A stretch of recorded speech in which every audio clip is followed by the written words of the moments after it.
A Russian warblogger who administered the Management Speaks Telegram channel is reported to have died in an assault.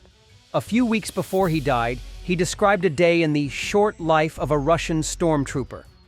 Management Speaks was run by a Russian in his 50s called Konstantin, call sign Donetsk.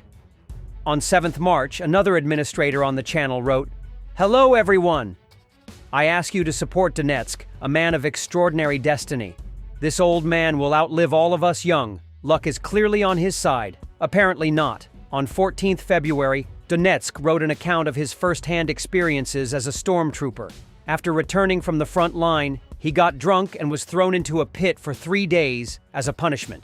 He subsequently went on an assault that was thrown into chaos by Ukrainian drone attacks, before faking the capture of a Ukrainian village to keep his commanders happy.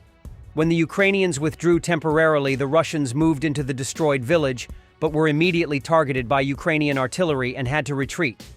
The Russian superiors suspected of them deserting and threatened and interrogated them after they returned. The men were released, but Donetsk and his comrades found themselves having to use their own money and beg for donations to replace all the uniforms and equipment they had lost. Hello, Russians! I will tell you my uninteresting story of life over the past few weeks. Everything was as usual for me. I returned from the front line and immediately had a slag party and went to the pit, and I thought, well, that's fucking great. At least I have 3 days of fuck-ups and then the command will say I can go. But then they gave me the finger, put me in a BMP, and off we go for millions. We loaded up as usual, a full set of drones, cartridges, generators, wires, gum.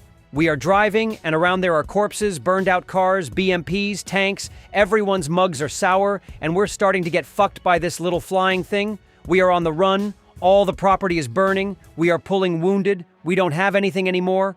Only what our mother gave birth to, what we bought, and 8 magazines for automatic rifles. The electronic warfare doesn't work at all. The detector turned on at the very last moment, and their pioneers with drones started chasing us like partisans. Somehow this bullshit ended, and they sent a guy to stop the passing vehicles so that at least the 300s would be taken away. A guy braked his motorcycle, and we asked him to tell them that there were 300s, and so we hid in the woods until night and waited. At night, I hear a car driving, a UAZ, and a Jeep drive up. We somehow load the guys up any way we can, just so they can get away and send them to the doctor. But bitch, you can't figure out where the UAZ is from. This little bitch catches up and everything is fine with the Jeep and he was able to quickly get away. So we sat all night with the guys, and in the morning a BMP came to evacuate us, but then suddenly we're going forward. Then only meat, screams, explosions, buzzing shit in the air, evacuations. A lot of us go forward and don't give a shit. We make a video NAD photo report to the command that we took this fucking village, but we didn't take anything because on the other side morons like us are resting. Every day we have reinforcements from our side or them from theirs, and we take turns and don't give a fuck that we are blind without eyes in the sky. When we started to surround the rest of the Germans, they started to fuck off, and their artillery from all barrels laid down a pinpoint barrage on their old positions, and we started to fuck off back again. But the Führers went on the attack without a second thought, and we all went to the starting line. So went these days until we kicked them out. They immediately rotate us. I was completely shocked by this. And they drag us to the temporary deployment point, and then boom, something exploded nearby and we stopped. The guys and I were confused about what was happening on the radar, and it turns out that the driver stopped after the explosion and ran away. God saved us. And we also immediately jumped out and did not have time to figure everything out, as these mosquitoes began to descend, and we were left without equipment, without transport, and again transferred to our legs. While we were walking out, they listed us as deserters and almost fucked us. The commandant's office immediately took us.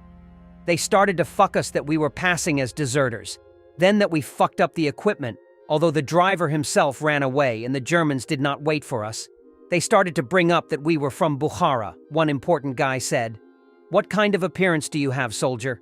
And they should have sent us to assault, although what would have changed? They let us go now and gave us a couple of days to recover.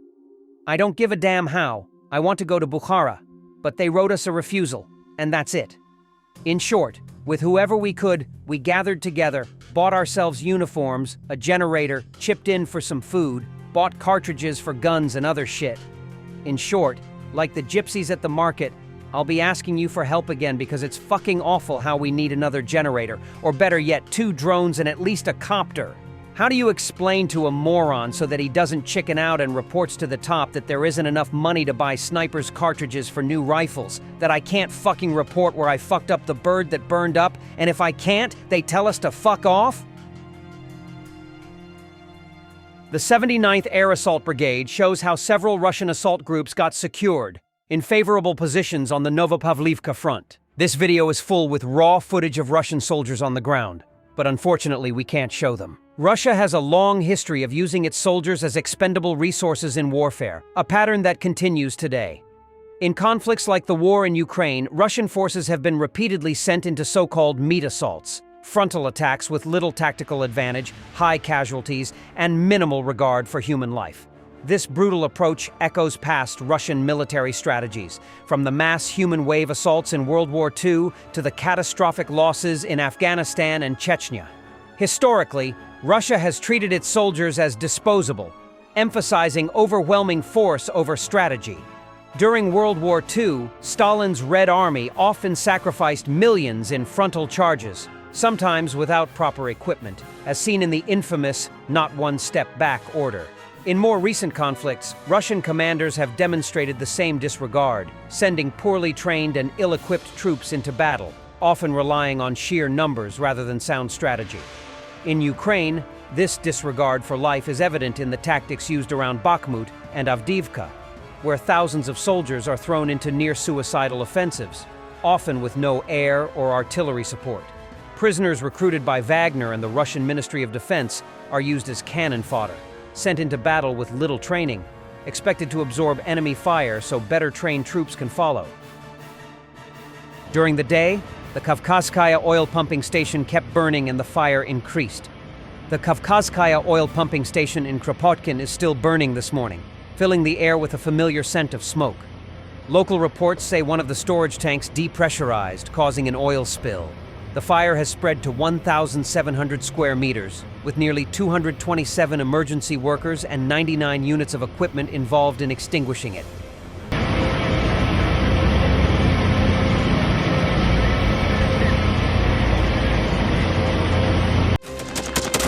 Thanks for watching, and don't forget to subscribe. Also, if you want to support Warthog Defense, please become our member and get early access to new videos, exclusive members-only videos, and become administrator in comment section. The membership link is in the description. Rescues every day. We had a guy last week, it's 6 rescues in 6 days. You know, he's doing the job every day.